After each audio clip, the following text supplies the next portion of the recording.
नमस्कार, मी पल्लवी पाटणकर. मनोवेद मराठीमध्ये तुमच्या सगळ्यांचं खूप स्वागत आहे. आज आपण राग या भावनेबद्दल बोलणार आहोत. रागावरती नियंत्रण कसं करायचं असं खूपदा विचारलं जातं, पण खरं तर रागावरती नियंत्रण करण्यापेक्षा त्या रागाला एक मोकळी वाट करून देणं हे आपल्यासाठी खूप महत्त्वाचं आहे किंवा त्या रागाच्या भावनेला हाताळता येणं हे महत्त्वाचं आहे. आता त्या रागाच्या भावनेला हाताळण्यासाठी काय करायचं याच्याबद्दल आपण बोलणार आहोत. त्यामुळे व्हिडिओ पूर्ण शेवटपर्यंत बघा, जेणेकरून सगळ्या गोष्टी तुम्हाला अगदी स्पष्ट कळतील. सगळ्यात आधी आपण हे समजून घेतलं पाहिजे, की राग ही नैसर्गिक भावना आहे. तुम्हाला, मला, आपल्या प्रत्येकाला राग येतो आणि वेगवेगळ्या कारणांसाठी येत असतो. आता हा राग खूप टोकाचा जेव्हा जातो, तेव्हा हा प्रश्न येतो, की मी या रागाला कसा आवर घालू? सगळ्यात आधी आपण स्वतःला हे सांगितलं पाहिजे, की राग ही नैसर्गिक भावना आहे आणि त्याला आवर घालणं म्हणजे काही खूप मोठी भयानक गोष्ट नाहीये किंवा ती माझ्या आवाक्याबाहेरची गोष्ट नाहीये. जर तो राग नैसर्गिक आहे, तर अर्थातच त्याला आवर घालणं किंवा त्याला एक वाट करून देणं ही सुद्धा नैसर्गिकच गोष्ट आहे. मग ती मी सहजपणे करू शकतो, हा विश्वास मुळात स्वतःमध्ये ठेवणं ही अँगर मॅनेजमेंटची सगळ्यात पहिली पायरी आहे, सोपी पायरी. की माझा राग मी हाताळू शकतो, हा विश्वास स्वतःमध्ये ठेवणं. मग कुणीही कितीही आपल्याला म्हटलं, की "अरे, हा खूप शॉर्ट टेम्पर्ड आहे, याचा राग काही याला आवरता येणार नाही किंवा जमणारच नाही, याला काही कंट्रोल करता येणार नाही." तर त्या गोष्टींवरती आपण त्याच्याकडे दुर्लक्ष करणं आणि स्वतःला हे सांगणं, की राग हा सहज असतो, नैसर्गिक असतो आणि मी तो हाताळू शकतो.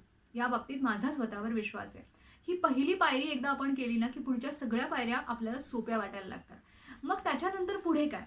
त्याच्यानंतर पुढे असं, की आपल्याला ज्या गोष्टीवरती राग जास्त येतो, आपण प्रतिक्रिया देतो रागाच्या वरती, त्या गोष्टी लिहून काढा. प्रत्येकाच्या वेगवेगळ्या असतात हां.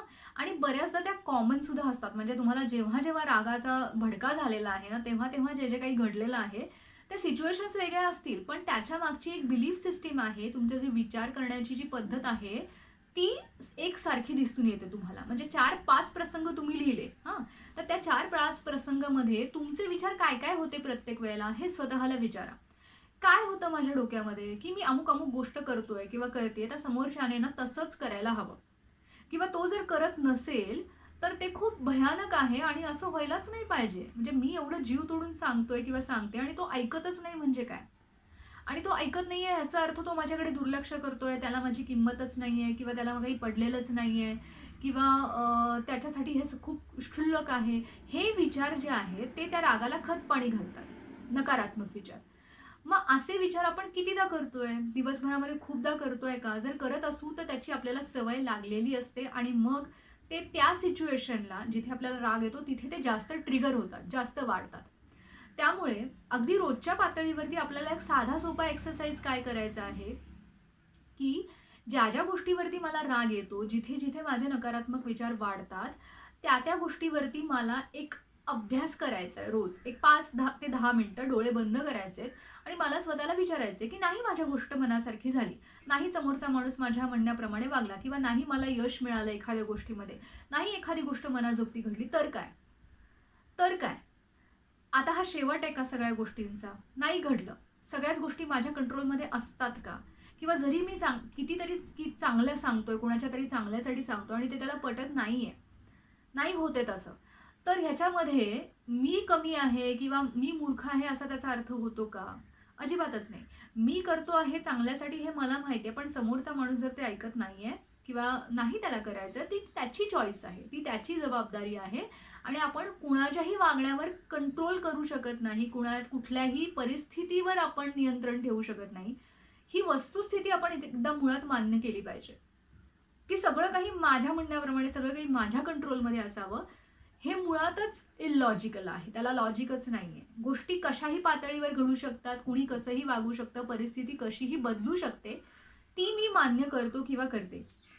हे रोज स्वतःला सांगणं. आधी दीर्घ श्वसन करायचं 5 मिनिटं, मन शांत करायचं. त्याच्यानंतर ह्या गोष्टी स्वतःला सांगायच्या, की परिस्थिती कशीही बदलू शकते, माणसं कशीही वागू शकतात. माझ्या आवाक्यात प्रत्येक गोष्ट असेलच असं नाही. आणि जर ती नसली, तर याचा अर्थ मी कुठेतरी कमी पडतोय किंवा मी कमी पडतेय असं अजिबातच नाही. त्यामुळे जी परिस्थिती आहे ती मी स्वीकारतो किंवा स्वीकारते आणि त्याला तोंड देण्याची ताकद माझ्यामध्ये आहे. गोष्टी जरी माझ्या म्हणण्याप्रमाणे घडल्या नाहीत, त्या माझ्यासाठी थोड्या त्रासदायक असल्या, अनप्लेझंट असल्या, दुखावणाऱ्या असल्या, तरी मी त्याच्याशी जुळवून घेऊ शकतो किंवा घेऊ शकते.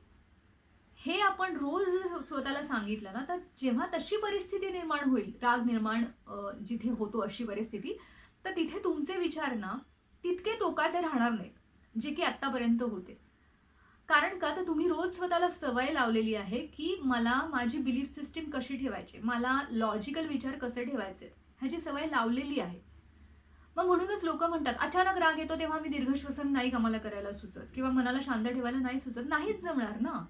तुम्ही आजारी पडल्यानंतर खूप छान खायला सुरुवात केली, तर त्याच्यामुळे तुमचा आजार लगेच 2 दिवसात बरा होणार आहे का? अजिबातच नाही. मग त्याच्यासाठी रोज प्रयत्न करावे लागतात ना. एखादी चांगली गोष्ट घडवून आणण्यासाठी आपल्याला रोज प्रयत्न करावे लागतात. तसंच या रागाला सुद्धा, त्याच्यावर मात करण्यासाठी सुद्धा त्या प्रतिक्रियांचा जो वेग आहे किंवा जो आवेश आहे तो कमी करण्यासाठी आपल्याला रोज काही ना काही पातळीवर प्रयत्न करावे लागतील. मग ते प्रयत्न काय असतात? एक तर दीर्घ श्वसन आणि आहे ती परिस्थिती विलिंगली ॲक्सेप्ट करणं, की मनापासून मी परिस्थिती स्वीकारतो किंवा स्वीकारते आणि मी त्याला तोंड देऊ शकते. इतकं आपण करत असू, तर त्याचा नक्की आपल्याला फायदा होतो आणि हे करून बघा आणि मला कळवा. माझे इतरही काही व्हिडिओज आहेत अँगर मॅनेजमेंटचे माझ्या हिंदी चॅनलवरती, त्याचे लिंक मी डिस्क्रिप्शन बॉक्समध्ये देत राहीन आणि याच्यानंतरही यावरती आपण बोलत राहू. धन्यवाद.